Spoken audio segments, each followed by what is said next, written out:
Salut la machine et j'espère que tu es au top. Il reste encore une bonne semaine avant l'arrivée du bac, un tout petit peu plus pour le brevet. Quel que soit ton cas, il y a surtout une chose à faire avant l'examen. Tu dois te calmer. Calme-toi, je t'en supplie. Même moi, je suis stressé.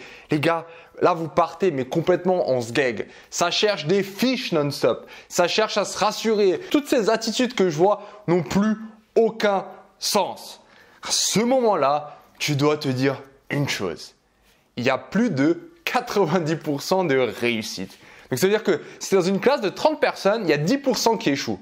Dans le pire des cas, parce qu'on est au-dessus de 90%, que ce soit le brevet ou que ce soit le bac. Là, on est plutôt au-dessus. Donc, 10% de 30, c'est 3 gars. Là, tu vas me dire, putain, déjà, ça, je sais pas faire. Ne t'inquiète pas, a priori ça devrait bien se passer et dis-toi que souvent les personnes qui loupent aussi, c'est parce qu'ils avaient d'autres problèmes. Donc si toi tu es dans une situation normale ou pas dans une situation extrême, a priori ça va bien le faire. Et pourquoi je suis en train de dire ça? C'est juste que tout le long de l'année, la pression, la carotte, c'est le bac. Alors qu'en soit le bac, le brevet, quelle que soit ta chose, c'est pas si difficile que ça. Mais il faut bien une manière pour que tu écoutes. Parce que les profs, de manière générale, n'ont plus d'autorité sur les élèves et du coup, il faut une sanction.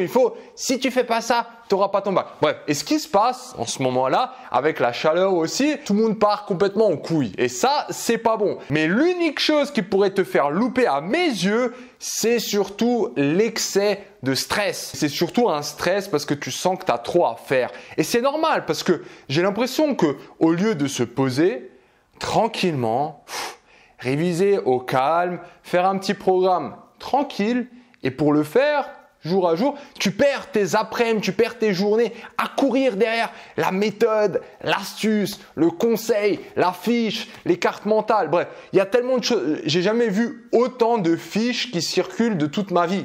Ça n'a aucun sens. On est en train de réviser pour un bac, pour un brevet. Je veux dire, il n'y a pas tellement de choses normalement. Il suffit de s'attaquer à l'essentiel.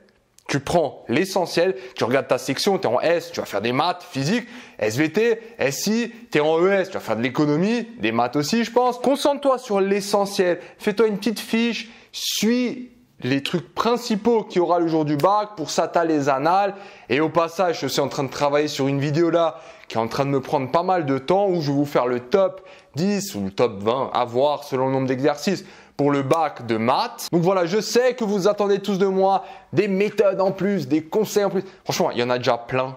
Il y a des vidéos, comment mieux réviser, comment mieux se concentrer, comment apprendre plus rapidement l'histoire, pourquoi il ne faut pas apprendre par cœur, pourquoi je déconseille de faire des fiches, ça prend trop de temps, ce genre de trucs. Donc là, il y a juste une vidéo simple qui te dit « Calme-toi, calme-toi, tranquille ». Je suis pas en train de te dire « Ne fais rien, mais fais les choses tranquillement. Et a priori, ça va bien se passer. Mais bon, n'oublie pas, il faut faire les choses juste tranquillement. Et toute l'énergie que tu dépenses à chercher des informations, chercher des méthodes, a priori maintenant, en tout cas, je pense que déjà pour la chaîne, tout ce qui est scientifique, a priori, tu as les méthodes, tu sais comment le faire. À 19h, tous les jours, on fait des lives en plus de ça. Donc, vas-y, tranquille. Ok ? Tranquille, coupe-toi un peu de toutes ces recherches. Il n'y a pas de formule secrète, toujours la même chose, il n'y en a pas. Il y a quelques bonnes méthodes de travail que tu peux appliquer et ça peut bien se passer, mais à part ça, c'est juste un travail. Mais pour ça, il faut travailler. Pour bien travailler, il faut ne pas être stressé. Surtout que si là, pendant une semaine, tu es stressé et après, tu as encore le bac, pendant une semaine, tu es stressé. Voilà, tu sens qu'il y a moyen que tu craques aussi à un moment. Ça va, on est bon? Allez, je te dis à tout de suite.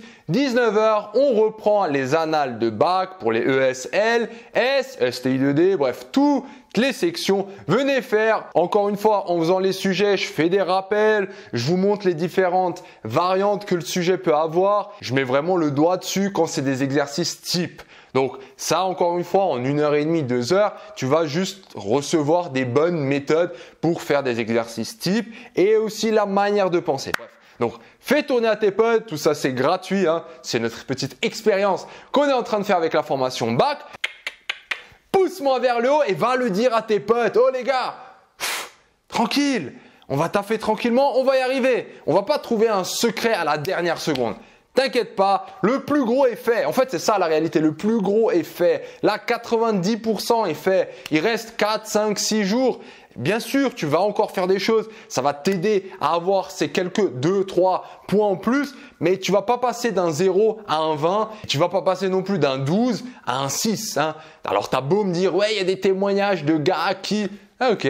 Bah, trouve-moi les vrais gars, mais vraiment les vrais gars, et montre-moi pendant l'année s'ils ont rien fait, et montre-moi s'ils sont vraiment allés au talent comme ils le disent. Et si même tout ça était vrai, dis-toi qu'ils avaient surtout un point fort, c'est qu'ils étaient tranquilles.